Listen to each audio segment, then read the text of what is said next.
So there's another live-action Disney remake out, and we are going to talk about Pinocchio and the new revelation of Geppetto's lost son. But first, let me know your opinions on Disney live-action remakes. Are they fun, or do they fall flat for you? Hey friends and family members, I'm McGann, this is the Fangirl, and why do we keep getting these live-action remakes that require so much CGI that they border on being animated films? And for that matter, how many live-action Pinocchio movies do we need? Guys, open a new book, this isn't the only story on the market! But for realsies, there are a few new elements in the live-action Pinocchio, and Tom Hanks is pretty delightful. Heck, I'll even throw the film a bone and say that they added some nice pep into the script. But ultimately, the movie is exactly the same as Disney's animated version of Pinocchio. There's an old man who makes a puppet when he doesn't seem to make puppets on the regular. Then the blue fairy gives the puppet sentience, the puppet wanders around getting into trouble, and finally, Pinocchio becomes a real boy.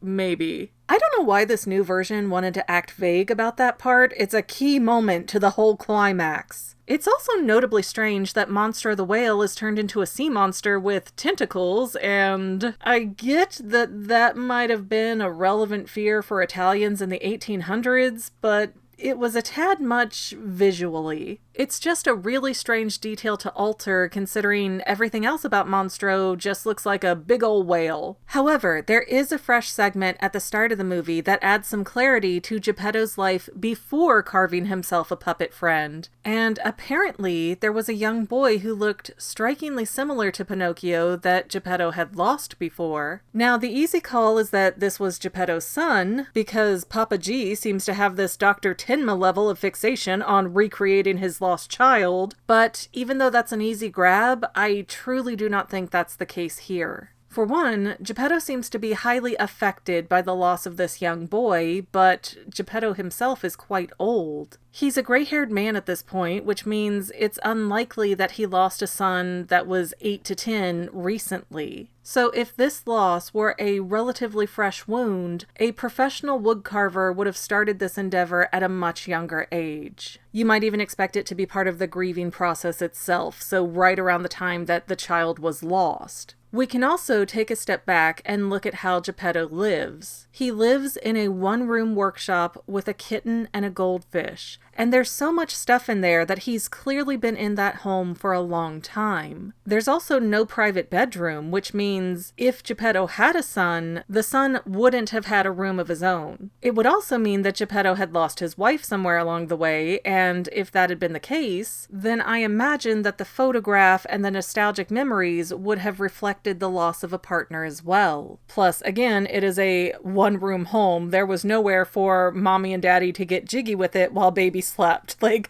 that would be so creepy. I hope that that was never the case. So if Geppetto had been married and we have no evidence that his wife died, I mean, come on, the story is set in 1800s Italy. There was no getting divorced back then. Also, and yeah, I'm gonna be that person, Geppetto behaves in a way that seems mentally off. Like, all the cards don't seem to be in this dude's deck. Seriously, he has a puppet son for a couple of hours before going, oh hey, you need to go get to school, even though that contextually makes no sense whatsoever. And come on, Pinocchio disappears, but instead of getting the police involved or staying put in the one location that Pinocchio knows to return to, this man empties out his house and takes his cat and fish on a raft to go searching for the missing puppet. What? And what is even crazier is that it takes this man no time to jump to raft surfing. The movie even says something like, all of this happened in one day?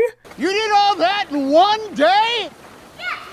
So how do you send your kid to school and go from, oh no, he's late getting home, to, well, I guess we're ocean drifters now, within a few hours? What is this man's internal thought process like to reach these decisions? So yeah, I am not seeing Geppetto as a suitable suitor for this time and place, and I cannot envision a father who would agree to let his daughter marry a guy that derpy. So, with getting divorced or having a wife die being taken off the table, Geppetto is a confirmed bachelor, and you will never convince me of otherwise. Which leads us back to the big question of, who is this lost child that inspired Pinocchio's build? For me, the logical answer is that it was Geppetto's brother that passed away in their childhood. Really think about it. That would be a wound that never quite heals because it's a childhood trauma. It's a huge loss that would mess up a person for the rest of their life. And with Geppetto's more advanced age, it's probable to assume that his parents have gone to the great beyond as well. Now, looking at the context clues, I think it's safe to assume that Geppetto lost his parents more recently. Again, he does not strike me as a man who can survive without being checked on regularly. And again, we don't see any signs that there was a wife around. So someone had to be keeping Geppetto safe,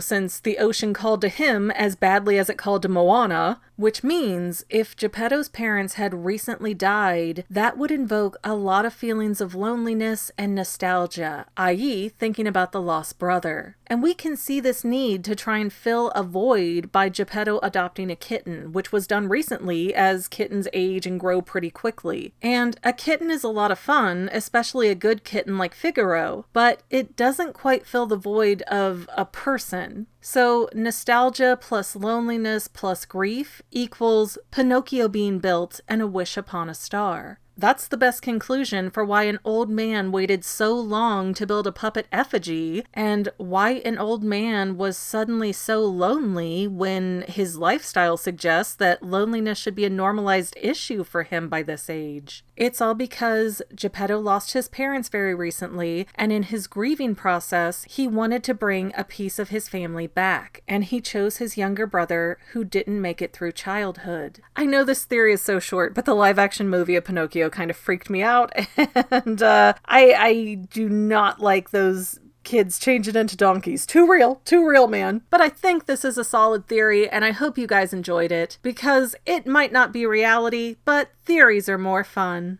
Well, family members, we're almost done, but I want to invite you to hang out with me in some other places. I'm on Twitter and Instagram as my own personal self, and I have a Facebook page too, but I mostly just post photos over there. And sometimes people say, "Hey McGann, I want to mail you something. How do I do that?" Easy. Just click the About tab on my channel page, and my most current P.O. Box info will be right there. I also run another channel, The Family. It's really a hodgepodge channel where we might post anything. Oh yeah, and I also sell shirts and stickers and stuff with the Family and the Fangirl logos. If that is your cup of tea, I have a link in every description of every video. Finally, if you want to help out the Fangirl channel and make sure I'm putting out video essays for years to come, the best way you can help is by subscribing and watching more of my videos, whether they're new, old, whatever. Maybe even share one or two on social media, help spread the word. People who watch to the end of videos like you helps to tell the site, hey, this is a good video, we should recommend it to other people. So if you made it this far, leave me a comment of something like, hey, I made it to the end. Love ya. See you next time, family members.